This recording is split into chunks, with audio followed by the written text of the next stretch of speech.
Perkenalkan, nama saya Dorcas Golengongo, saya sebagai perawat IGD. Perkenalkan, saya Kasari Nur Hasana. Di sini saya berperan sebagai narator. Kenalkan, nama saya Elma Piana, saya dari kelompok 2.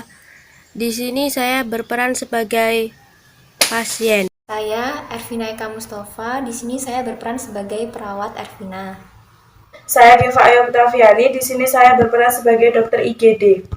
Perkenalkan, saya Inaya Budiarti sebagai ibu pasien. Kenalkan, nama saya Indra Andrianto. Peran saya di sini sebagai keluarga pasien atau bapak dari pasien. Perkenalkan, nama saya Juan Tegar Lisdianto. Saya dari kelompok 2. Di sini saya berperan sebagai dokter ruangan. Pada suatu ketika, datang seorang remaja perempuan usia 20 tahun datang ke UGD RSUD Ahmad Yani Metro diantar keluarganya dengan keluhan demam dan nyeri pada punggungnya. Suster, tolong anak saya, sus. Iya Pak, baik Pak. Bapak silakan mendaftar ke resepsionis dulu ya Pak, dan saya akan periksa tanda-tanda vital anak Bapak. Baik, suster. Setelah pasien dilakukan pengkajian oleh perawat Dorcas pun langsung memberitahukan dokter. Dok, ini list pasien baru atas nama Nyonya Geva dengan keluhan demam dan nyeri punggung. Sus, terima kasih. Kemudian dokter Geva pun langsung menghampiri pasien Elma. Mbak Elma, bagaimana kabarnya? Gimana keadaannya, Mbak? Apa yang saat ini Mbak rasakan? Iya dok, punggung saya terasa sakit dok, dan juga demam badan saya semuanya dok. Baiklah, akan saya periksa dulu ya, Mbak. Mbak ini menderita keluhan ini sejak kapan ya, Mbak? Baru kali ini dok. Baiklah, Mbak Elma. Setelah saya melakukan pemeriksaan, Mbak Elma sebaiknya dilakukan rawat inap ya, Mbak. Iya dok, terima kasih ya dok. Setelah menunggu beberapa saat di IGD untuk menunggu dapat ruangan, akhirnya pasien pun mendapatkan ruangan, yaitu di ruang penyakit dalam C. Kemudian keesokan harinya dokter ruangan pun melakukan visit bersama perawat Ervina. Elma, gimana Mbak keadaannya pagi hari ini? Apa yang dirasakan? Iya dok, punggung saya terasa sakit. Terus sekarang kepala saya juga sakit dok. Baik Mbak, saya periksa dulu ya. Tulang belakangnya masih sakit ya? Punggungnya masih sakit.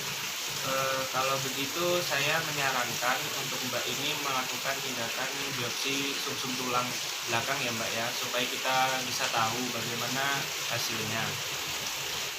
Baik dok, terima kasih dok. Baik Mbak Elma, di sini perkenalkan saya perawat Ervina.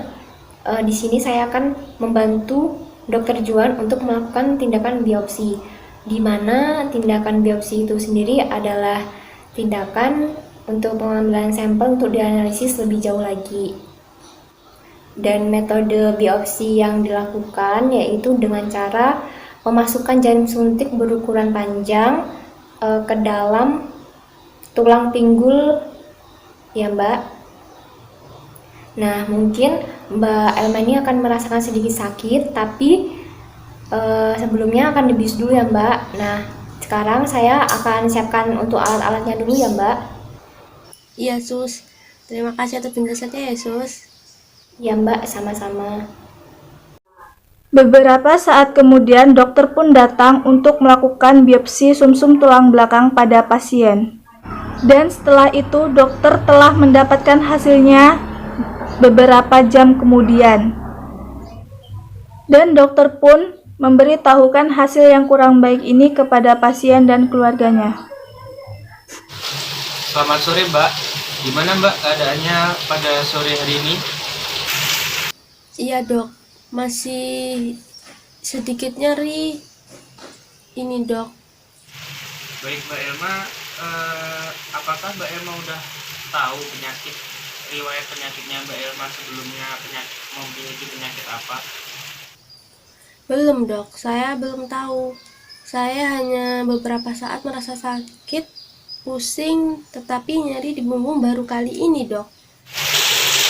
Apakah Mbak Elma mau saya menjelaskan tentang apa yang saya periksa agar Mbak Elma ini tahu bagaimana masalah kesehatan yang Mbak Elma sedang alami saat ini? Iya, Dok. Saya dan ibu saya sangat ingin mengetahuinya. Iya dok, sebenarnya anak saya ini sakit apa dok? Tolong beri saya penjelasan. Baiklah,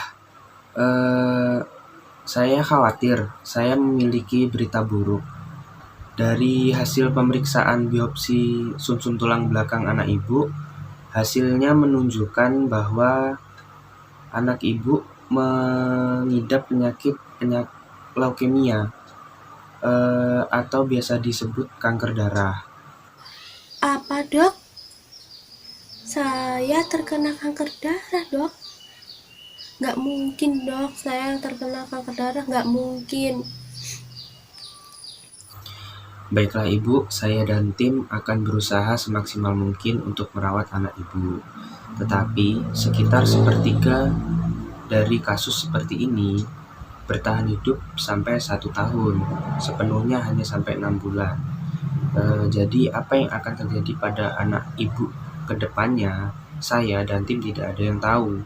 Di sini saya dan tim hanya bisa merawat anak Ibu semaksimal mungkin. Iya dok, tolong berikan anak saya tindakan yang terbaik. Saya tidak mau melihat anak saya sedih seperti ini. Bu, akan saya usahakan. Masalah yang tidak diinginkan pasti akan terjadi. Jadi untuk Mbak Elma harus mempersiapkan diri, mempersiapkan mental untuk menghadapi masalah ini, supaya nanti dapat mengurangi kecemasan yang Mbak Elma rasakan.